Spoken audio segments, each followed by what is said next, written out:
السلام علیکم. اپنے کورس کے دوران بھی اور ویسے اس کے بعد جب میں شادی کے بعد بھی آتی تھی تو میڈم بیچ بیچ میں کوئی نہ کوئی بات بتاتی تھیں، تو ان باتوں نے بہت زیادہ ہیلپ کی. اس کے علاوہ یہ تھا کہ مثال کے طور پر آپ جتنے لوگ قرآن پڑھ چکے ہیں، اب جب آپ میں سے جس کی بھی شادی ہوگی تو یہ صرف کسی عام لڑکی کی شادی نہیں ہوگی، بلکہ یہ ایک قرآن پڑھ کر اور اللہ تعالیٰ کی کتاب سے گزری ہوئی ایک لڑکی کی شادی ہوگی. تو ایک عام لڑکی میں اور ایک قرآن پڑھ کر جس لڑکی کی شادی ہو اس کے طرز عمل میں اور بیہیویئر میں فرق ہونا چاہیے. کشمیر میری شادی ہوئی تھی، میرے ان لاز وہاں تھے، اور مجھے یہ یاد ہے کہ جب میں شادی کے بعد پہلی دفعہ وہاں سے واپس آئی اپنے ہسبینڈ کے ساتھ اپنے امی ابو کے گھر، تو میرے والد نے مجھے اور ضیاء کو دونوں کو بٹھا کے کہا کہ میں تم دونوں سے کوئی بات کرنا چاہتا ہوں. تو جب ہم بیٹھے تو انہوں نے پہلے میرے سے شروع کیا. اچھا، میرے والد بہت زیادہ محبت کرنے والے ہیں، خاص طور پر بیٹیوں کے ساتھ. تو انہوں نے مجھے کچھ نصیحتیں کی، اور اس میں سے ایک آج یہ تھی کہ ضیاء کا انہوں نے مجھے کہا کہ یہ اب تمہارے ہسبینڈ ہیں اور تمہیں ان کا بہت زیادہ خیال رکھنا ہے، اور تم میرے تک کوئی بھی شکایت نہیں لاؤ گی کبھی بھی ان کی.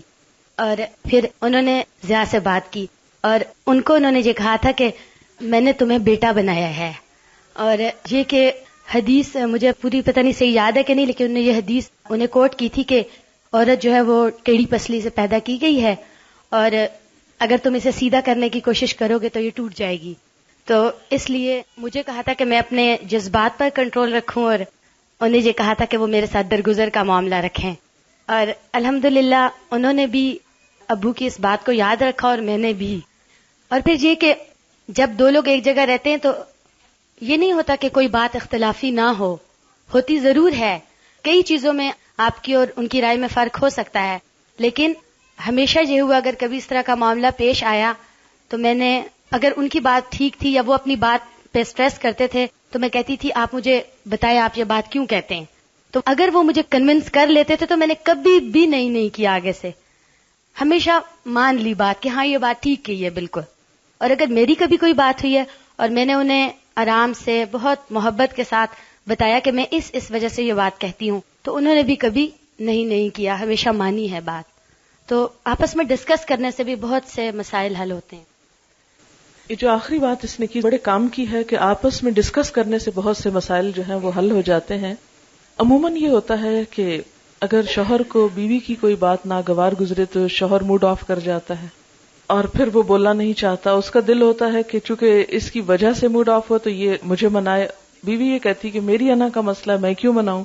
تو اس میں عموماً یہ ہوتا ہے کہ لیک آف کمیونیکیشن پھر بڑھتی چلی جاتی، اور جب کمیونیکیشن نہیں ہوتی تو فاصلے بہت زیادہ بڑھ جاتے ہیں اور بعض اوقات خطرناک حد تک بڑھ جاتے ہیں. تو اس میں بھی یہ ہے کہ اگرچہ غلطی دوسرے فرد کی ہو لیکن آگے بڑھ کر منانے میں کبھی بھی دیر نہ کریں، اور کبھی اسے اپنی انا کا مسئلہ نہ بنائیں، اور کبھی انا بہت آڑے آئے بھی تو سوچیں میں تو اللہ کے لیے کر رہی ہوں، اور جب اللہ سے جزا لینی ہے تو پھر کوئی بھی چیز مشکل نہیں رہتی اس میں. اور دوسری بات یہ کہ بعض باتیں جو آپ کہنا چاہیں اپنے شوہر سے اور زبان سے نہ کہہ پائیں تو قلم کا سہارا لیں. قلم کا سہارا بہت مفید سہارا ہے، اور اس میں بعض اوقات زبان سے آپ بہت سی چیزیں، مثلا تعریف کے کلمات آپ کہنا چاہیں تو شوہر کہ ہاں اب تم خوشامد مت کرو میری، تو ہو سکتا ہے آپ ڈسکریج ہو جائیں اور آگے نہ بڑھ سکیں. اور بعض اوقات یہ ہے کہ آپ کو معلوم ہے کہ جھوٹ بولنے کی کہیں بھی اجازت نہیں ہے،